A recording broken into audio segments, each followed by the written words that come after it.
ஆண்டவராகிய இயேசு கிறிஸ்துவின் நாமத்தில் காலை வாழ்த்துக்கள். இன்றைய மன்னா, நானோ உம்மை பின்பற்றுகிற மேய்ப்பன், இதற்கு மிஞ்சி நான் நடக்கவில்லை. எரேமியா 17:16 முன்பகுதி. இந்த காலை வேளையிலே எரேமியாவை குறித்து சில காரியங்கள் பார்ப்போம். எரேமியா அப்படின்னு சொன்னால் யெகோவா உயர்ந்தவர் அப்படின்னு அர்த்தம். அவர் பாருங்கள், சிறு பையனாக இருக்கும்போதே தீர்க்கதரிசியாக அழைக்கப்பட்டவர். அவர் அழைக்கும்போது என்ன சொல்கிறாரு? ஐயோ, நான் சிறு பிள்ளையாக இருக்கேனே, நான் பேச அறியேனே அப்படின்னு சொல்கிறார். உடனே ஆண்டவர் என்ன சொல்கிறாரு? நான் சிறு பிள்ளை என்று நீ சொல்லாதே, நான் உன்னை அனுப்புகிற எல்லா இடத்திலும் நீ போய் நான் உனக்கு கட்டளையிடுகளாம் நீ பேசு, அவங்களுக்கெல்லாம் நீ பயப்பட வேண்டாம், உன்னை காக்கும்படி நான் உன்னுடனே கூட இருக்கிறேன் அப்படின்னு சொல்கிறார்.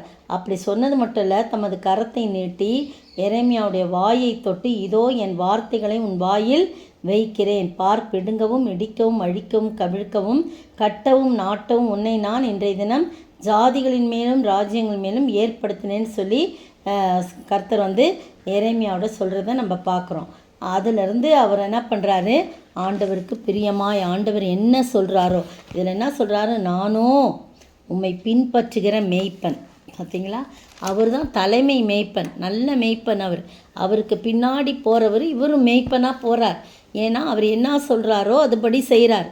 ஆடாக இல்லை, பின்பற்றுகிற மேய்ப்பன் என்று சொல்லுகிறார்.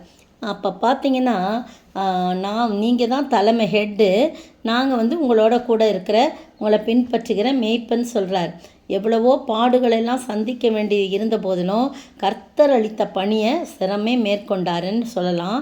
அவர் பிறப்பில் ஆசாரியர், அழைப்பில் தீர்க்கதரிசின்னு சொல்லப்பட்டிருக்கு. அப்போ பாருங்கள், சிறு வயசுலேயே அழைக்கப்பட்ட போது அவர் பாருங்கள், அப்படி தான் சாமுவேலை கூட சின்ன பிள்ளையாக இருக்கும்போது ஆண்டவர் கூப்பிட்டு தீர்க்க தரிசனம் உரைக்கும்படியாக ஏலியின் குடும்பத்தை குறித்து தீர்க்க தரிசன வார்த்தைகளை, நடக்க போகிற காரியங்களை சொல்லி கொடுக்குறார் இல்லையா? அப்போ சின்ன பிள்ளை, பேச அறியாத ஒரு சின்ன பிள்ளை, சொல்லும் அடியேன் கேட்கிறேன் அப்படின்னு ஏலி சொன்னதை வச்சு சொல்கிறார் இல்லையா? அப்படி அது போல தான் எரேமியாவை கூட நான் பேச அறியாத சிறு பிள்ளையாக இருக்கிறேன் அப்படின்னு சொன்னோன்னே, இல்லை அப்படி சொல்லாத, நான் உன் கூட இருக்கேன், நான் உன் வாயில் வார்த்தைகளை போடுறேன்னு வாயை என்ன பண்ணுறாரு? தொட்டு அவர் என்ன பண்ணுறாரு? அனுப்புகிறத நம்ம பார்க்குறோம் இல்லை?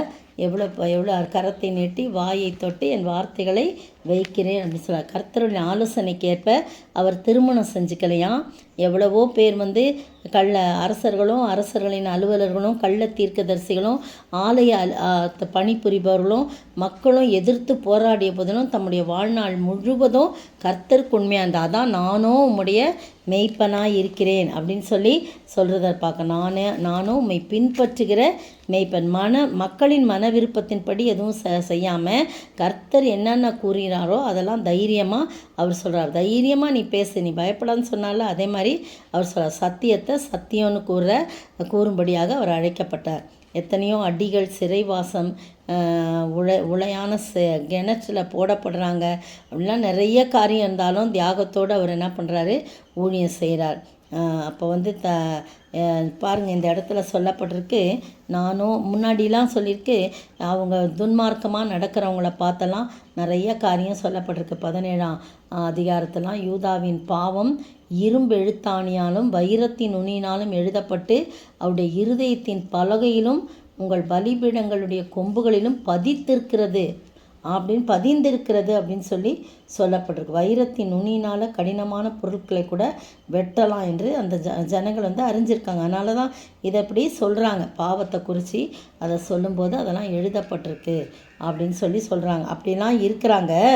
ஆனால் நானும் உம்மை பின்பற்றுகிற மேய்ப்பன் அப்படின்னு சொல்கிறார். இஸ்ரவேலின் நம்பிக்கையாகிய கர்த்தாவே, உம்மை விட்டு விலகிற யாவரும் வெட்கப்படுவார்கள். அவர்கள் ஜீவனுள்ள தண்ணீரின் ஊற்றாகிய கர்த்தரை விட்டு விலகி போனபடியால் உம்மை விட்டு அகன்று போகிறவன் பெயர் புழுதியில் எழுதப்பட்டிருக்கும் அப்படின்னு சொல்லப்படும். புழுதி இல்லைன்னா மண்ணில் எழுதப்பட்டிருக்கும், அதெல்லாம் அழிஞ்சு போவோம். ஆனால் உம்மை பின்பற்றுடைய பெயர்கள் எங்கே எழுதப்பட்டிருக்கோன்னு லூக்காவில் சொல்லப்பட்டிருக்குன்னா பரலோகத்தில் எழுதப்பட்டிருக்கோம். லூக்கா 10:20 பார்த்தீங்கன்னா சொல்லப்பட்டிருக்கு. அப்போ நம்முடைய பெயர் எங்கே எழுதப்பட்டிருக்கிறது என்று யோசித்து பார்க்கணும். நம்முடைய பெயர்கள் சரியான இடத்துல பரலோகத்தில் எழுதப்பட்டிருக்கா, கர்த்தருடைய கரத்தில் எழுதப்பட்டிருக்கதா, அல்லது புழுதியில் எழுதப்படுற அந்த லிஸ்ட்டில் இருக்கிறோமா? நம்மை நாமே ஆராய்ந்து பார்த்து, கர்த்தாவே நானும் உம்மை பின்பற்றுகிற மேய்ப்பன், இதற்கு நான் மிஞ்சி நான் நடக்க மாட்டேன், ஆபத்து நாளை விரும்புகிறதும் இல்லை என்று நீர் அறிவீர். என் உதடுகளிலிருந்து புறப்பட்டது உமக்கு முன்பாக செவ்வையாக இருக்கேன். ஏன்னா நீங்கள் தான் என் உதடுகளை தொட்டு எனக்கு வார்த்தைகளை கொடுத்தீங்க. அதனால் நீங்கள் தான் நான் வெட்கப்படாமல் என்னை துன்பப்படுத்துகிறவர்கள் வெட்கப்படுவார்களாக, நான் கலங்காமல் அவர்கள் கலங்குவார்களாக.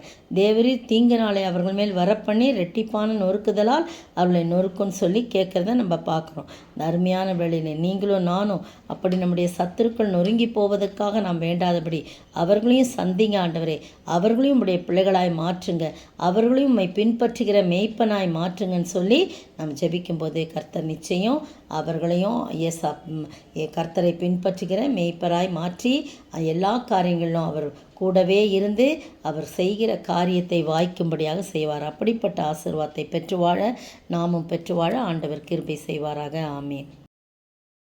என் மேய்ப்பராய் இயேசு இருக்கின்ற போது என் வாழ்விலே குறைகள் என்பது ஏது?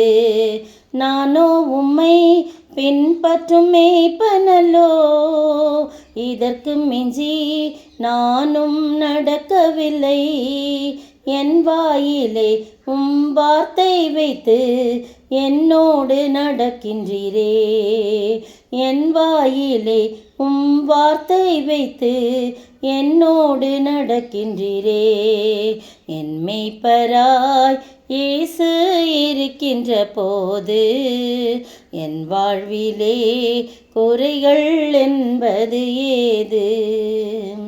அல்லேலூயா. உம்மை ஸ்தோத்திரிக்கிற ஆண்டவரே, துதிக்கிற ராஜா, வாழ்த்துகிற வணங்கிறப்பா. தகப்பனே, நீர் எத்தனை நல்லவர். எரேமியா சொன்னது போல ஆண்டவரே, நானும் உம்மை பின்பற்றுகிற மேய்ப்பன் என்று சொல்லி எல்லா சூழ்நிலையிலும் உம்மை பின்பற்றி நடக்கும்போது நீர் எல்லாவற்றையும் சாதகமாக்கி போட்டு எங்களை ஆசீர்வதித்து ஆண்டவரை வழி நடத்துகிறவராய் இருக்கிறீர்.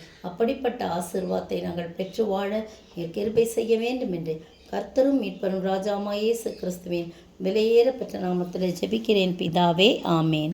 நேற்றைய பதில்: ஒருவன் என் வார்த்தையை கைக்கொண்டால் அவன் என்றென்றைக்கும் மரணத்தை காண்பதில்லை என்று மெய்யாகவே மெய்யாகவே உங்களுக்கு சொல்லுகிறேன் என்றார். யோவான் 8:51. யூதர்கள் என்ன கட்டுப்பாடு செய்திருந்தார்கள்?